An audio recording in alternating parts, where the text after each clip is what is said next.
মিনিটের মধ্যে ওই মেয়েটার চোখে ঘুম চলে আসলো।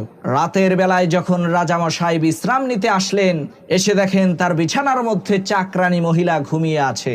এই দৃশ্য দেখা মাত্রই রাজার মাথায় আগুন ধরে গেল।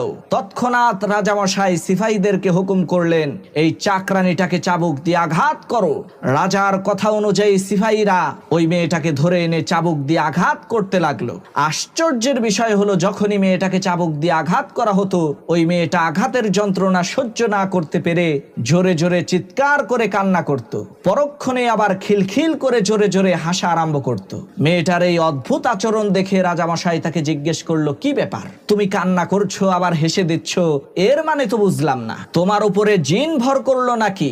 রাজার এই প্রশ্নের উত্তরে ওই মেয়েটা বলল, না রাজামশাই, আমার উপরে জিন ভর করে নাই।